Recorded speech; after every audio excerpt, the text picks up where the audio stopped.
मंचावर उपस्थित सन्माननीय उपमुख्यमंत्री देवेंद्रजी, या ठिकाणी उपस्थित असलेले आमचे नेते विधान परिषदेतले प्रमुख आमदार प्रवीण दरेकरजी, अनिल डिगीकरजी, भालचंद्र साळवेजी, संजय घाडीगावकरजी, रोहित केणीजी, राजेश शिरवडकरजी, बाबा कदम, राजेंद्र पाटमुटेजी आणि ज्यांच्या प्रयत्नांमुळे श्रमिक उत्कर्ष सभा आणि आपल्या सर्व कामगारांना न्याय मिळाला असे आपले कामगार नेते आमदार प्रसाद लाडजी।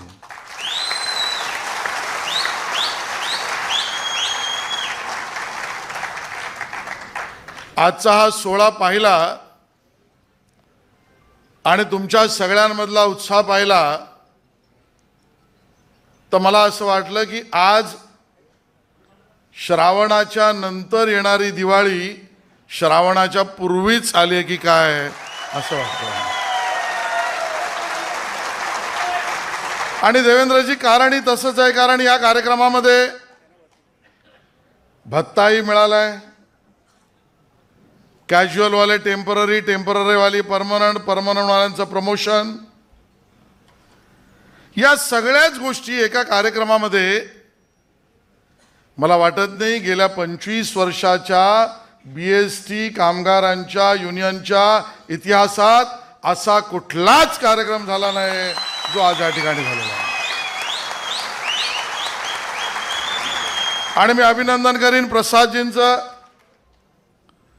आणि आमच्या श्रमिक उत्कर्ष सभेचं। खरं तर बीएसटीची माझा आणि भारतीय जनता पक्षाचा संबंध जुना आहे। देवेंद्रजी, माझा जन्म 7 रस्त्याचा आणि परळच्या बीएसटी कॉलनीमध्ये माझ्या मावशीचे मिस्टर राहायचे। ज्या वेळेला बोनस मिळाला, त्यावेळेला ग्रॅच्युइटी मिळाली, त्यावेळेला प्रमोशन मिळालं की आमच्या मावशीच्या घरी रविवारचं आम्हाला तिखट जेवण मिळायचं। आणि आम्ही लहान असताना वाट बघायचो की मावशी आम्हाला कधी बोलवते, पण कदाचित त्यावेळेला लागणारा वेळ मावशीच्या निमंत्रणाचा 15-15, 20-20 वर्षांनी यायचा। आज प्रसाद लाडजी, तुम्ही या युनियनचे अध्यक्ष आहे, यांच्या सगळ्यांच्या मुलांच्या मावशा किंवा या सगळ्या त्यांना दर 5-10 वर्षात बोलवतील, इतका योग सुयोग त्यांच्याकडे आहे। आणि म्हणून आमचा संबंध जुना आहे। मला या ठिकाणी उल्लेख करावा लागेल की चेक दिले तिथे ग्रॅच्युइटीचा 300 कोटीच्या वर बघितलं ना तुम्ही, आणि भत्त्याचा सुद्धा कोविडच्या काळातला 78 कोटीच्या। आणि समोर दिलेले चेक आहेत आमच्या बाकीच्या युनियनच्या लोकांच्या थापांसारखे नाही आहेत, नगदी आहेत। काही लोकांचे तर अर्थ वाटप, पैसे वाटप खटाखट खटाखट खटाखट खटाखट म्हणतात, पण पटापट पटापट मिळतच नाही। देवेंद्रजी, त्यांचे खटाखट फक्त शब्द आहेत, पण आज या ठिकाणी मिळालेली ग्रॅच्युइटीचा चेक आणि कोविडच्या काळात केलेली मुंबईकरांची सेवा, याचे 78 कोटी थेट अकाउंटला प्रसादजी म्हणाले जमा झालेत। आणि हा फरक आहे। मला आज या ठिकाणी मुद्दामून उल्लेख करायचा आमच्या जयवंतीबेन मेहतांचा। 2003 ला इलेक्ट्रिसिटी ऍक्ट आला, त्या 2003च्या इलेक्ट्रिसिटी ऍक्ट प्रमाणे आपण सगळ्यांना आता आपले निर्णय करावे लागतात, पण त्या 2003च्या केंद्रीय इलेक्ट्रिसिटी ऍक्टला पूर्ण देशासाठी एक कायदा असताना त्यामध्ये एकच सूट आणि सुटका मिळाली, ती त्या काळामध्ये अटलजींच्या सरकारमध्ये असलेल्या आमच्या जयवंतीबेन मेहतांनी भांडून निर्णय केला की ट्रान्सपोर्ट डिव्हिजन आमचं तोट्यात असतं, इलेक्ट्रिसिटी डिव्हिजन फायद्यात असतं। इलेक्ट्रिसिटी डिव्हिजनचं प्रॉफिट जर सबसिडरी तिकडे नेलं नाही तर बीएसटी जगू शकत नाही, म्हणून या क्रॉस सबसिडीला केंद्रीय कायद्यामध्ये तेव्हाच्या सुटका कोणी करून घेतली असेल तर त्या आमच्या जयवंतीबेन मेहता आणि भारतीय जनता पक्षाने. मी त्या ठिकाणी BST कमिटीवर 2002 ते 2003 होतो प्रवीणजी. मला तर आश्चर्य वाटतं आजचा कार्यक्रम पुन्हा पुन्हा मी स्वतःला चिमटा काढून बघतोय आणि बघतोय खरंच आहे ना. कारण त्यावेळेला असलेल्या बेस्ट कामगार सेना आणि या मंडळींनी प्रस्ताव आणला होता आमच्या समोर. आम्ही 4-4दा म्हटलं याचा विचार करा. मी त्या प्रस्तावाच्या मूल्यमापनावर जात नाही, पण कर्मचाऱ्यांसाठी कामगारांसाठी भांडणारी लोक, टाव फोडणारी लोक किती खोटं बोलतात हे आजच्या कार्यक्रमातून सिद्ध होत आहे. प्रस्ताव आणला, जुने कर्मचारी असतील त्यांना माहिती आहे. व्हॉलंटरी रिटायर सिस्टीम आणली, व्हॉलंटरी रिटायरमेंट सिस्टीम. आमचे बरेच कर्मचाऱ्यांनी सांगितलं काय, एका बसवर किती कर्मचारी काम करतात आमच्याकडे मुंबईत आणि मग स्वित्झर्लंडला किती करतात, त्यांची संख्या तुलना केली. आमच्या मराठी माणसाला कंपल्सरीली व्हॉलंटरी म्हटलं पण कंपल्सरी रिटायरमेंट दिली. आणि आजचा कार्यक्रम चिमटा काढून का बघावासा वाटतो. त्यावेळेला रिटायरमेंट कंपल्सरी केली. त्या बेस्ट कामगार सेनेने आता प्रसाद लाड आणि श्रमिक उत्कर्ष सभेने त्या व्हॉलंटरीला सोडाच पर परमनन्सीकडे नेण्याचं काम हे आपल्या माध्यमातून होत आहे. घड्याळाची उलटी चक्र फिरत आहे. आणि म्हणून BST म्हणजे मुंबई आणि मुंबई म्हणजे BST आहे. BSTचा कामगार म्हणजे मुंबई आणि BSTच्या कामगाराशिवाय मुंबई पूर्ण होऊच शकत नाही, सुरू पण होऊ शकत नाही. ही भावना घेऊन आम्ही त्या ठिकाणी सगळे काम करणारी लोक आहोत.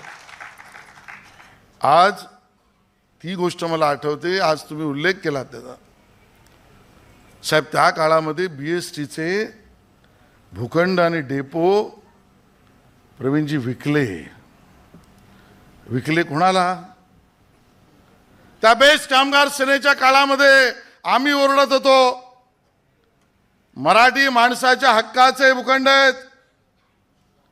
विकले वाधवाला, विकले कनकियाला, या सगळ्यांना विकले. एकदा पैसे घेतले, कमिटीमध्ये वाटले, हात साफ करून ते गेले. आज ही परिस्थिती जी आहे, आज आपण महाव्यवस्थापक आहात. मला याचा मुद्दाम उल्लेख करा असं वाटतो की प्रसाद लाड यांनी मांडताना असं म्हटलं की रेंटवर करा, म्हणजे मालकी आणि विकणं या आमच्या युनियनला मान्यच नाही. ही भूमिका त्यांनी त्या ठिकाणी मांडली, याचा मला अभिमान आहे. बस शेल्टर विकली. बस शेल्टरवर असलेल्या ॲडव्हर्टाइजमेंटचं राईट हे आमचा अधिकार, आमची कमाई, आमचा रेव्हेन्यू. पण यांच्या जवळचे पेज 3 वरचे मित्र यांना ती विकली, स्वस्तात विकली.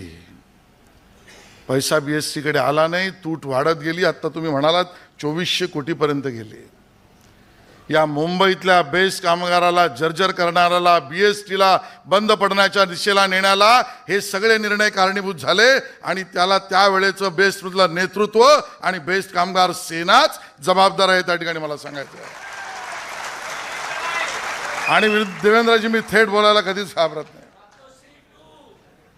बघा पार्ट 3 पण येईल. आणि म्हणून आपल्या सगळ्यांना आता एकत्र यायचं आहे. हा जो मेळावा आहे मुंबईकरातला मराठी माणसाचा मेळावा आहे, मुंबईतल्या कामगारांचा मेळावा आहे, मुंबईतल्या कर्मचाऱ्यांचा आणि कष्टकऱ्यांचा मेळावा आहे. आणि मला तुम्हाला सुद्धा सांगायचं आहे, खोटं, फेक, भ्रम, असत्य हा रस्ता त्यांचा आहे. पण मी जे आज तुमच्यासमोर मांडतो याच्यातली एकही गोष्ट असत्य असेल तर मला सांगा. जेव्हापासून मुंबईच्या विकासाकडे पहिल्यांदा मुख्यमंत्री म्हणून आणि आता उपमुख्यमंत्री म्हणून देवेंद्रजींनी पाहिलं, तर त्यांच्या केलेल्या कर्तृत्व आणि कामावर मी तर म्हणेन खरा मुंबईचा मित्र जर कोणी असेल तर त्याचा सन्मान मुंबई मित्र म्हणून केवळ देवेंद्र फडणवीस यांनाच द्यावा लागेल. बाकी सगळं जाऊ द्या, हो जाऊ द्या, बाकी सगळं केवळ ट्रान्सपोर्ट, परिवहन, प्रवास, केवळ या विषयातलीच मी कामं सांगतोय. खोटं बोलत असेल तर कोणी उभं राहा. मुंबईतल्या आजच्या BST कर्मचाऱ्याला न्याय देण्याच्या भूमिकेमध्ये कोविडमध्ये काम केलेल्याला त्या ठिकाणी भत्ता, ग्रॅच्युइटी, परमनंट, त्या ठिकाणी टेम्पररी, कॅज्युअल या सगळ्याबरोबर अधिकाऱ्यांच्या मागे लागून नाही तर सांगून त्यांना निर्देश येऊन सही करायला लावण्याचं काम केवळ देवेंद्र फडणवीसांनी केली. BSTला वाचवायचं काम केलं. आज 35 लाखच्या वर लोक BSTने प्रवास करतायत. मुंबईकर आमचे नागरिक सगळ्यात जास्त प्रवास करतात. 60-65 लाख लोक हे मुंबईतल्या सबर्बन रेल्वेतून. देवेंद्रजी मुख्यमंत्री व्हायच्या आधी आमच्या रेल्वेचा फलाट, प्लॅटफॉर्म आणि रेल्वेचा डब्याची उंचीमधला फरक खूप होता. आमचे मुंबईकर नागरिक दुर्दैवाने त्यात पडायचे आणि मृत्यू व्हायचा. आज मुंबईतला एकही प्लॅटफॉर्म असा नाही आहे की ज्यामध्ये रेल्वे फलाटामधला आणि रेल्वे गाडीच्या मधला अंतर कुठल्याही मुंबईकराला फरफटत घेऊन जाईल. त्याच्या सुरक्षेची व्यवस्था रेल्वेच्या जाणाऱ्या प्रवाशांची कोणी केली तर ती देवेंद्रजींनी केली आहे. मुंबईतल्या रेल्वे प्रवाशांना लागणारी लिफ्ट, एस्केलेटर, सोलार इलेक्ट्रिसिटीवर चालणारं railway station, AC to DC, online ticket या सगळ्याची व्यवस्था मुंबईतल्या प्रवासी 65 लाख लोकांसाठी BST नंतर केली असेल तर देवेंद्रजींनी केली. म्हणून देवेंद्रजी मुंबई मित्र आहेत. देवेंद्रजी मुख्यमंत्री होण्याआधी 16 वर्षात अर्धी मेट्रोची लाईन आणि 5 वर्षात देवेंद्रजी मुख्यमंत्री झाल्यावर मुंबईमध्ये 1 नाही 2 नाही 9 मेट्रोचे रूट काम सुरू झालं. त्यातल्या 2ला सुरुवात पण झाली. मुंबईतल्या मुंबईकराची सेवा करण्याचं काम या मेट्रोच्या रूटचं जाळं विणवून कोणी केलं असेल तर देवेंद्रजींनी केलं आणि म्हणून देवेंद्रजी मुंबई मित्र आहेत. मुंबईत चालणाऱ्या वाहन चालकाला आमच्या ट्रॅफिकवर प्रदूषण आणि साऊंड पोल्युशन. आता येताना जरा कोस्टल रोडने या. टनेलमध्ये गेल्यावर कसं वाटतंय बघा. वाटतं सिंगापूर, दुबई का अमेरिकेला आहे.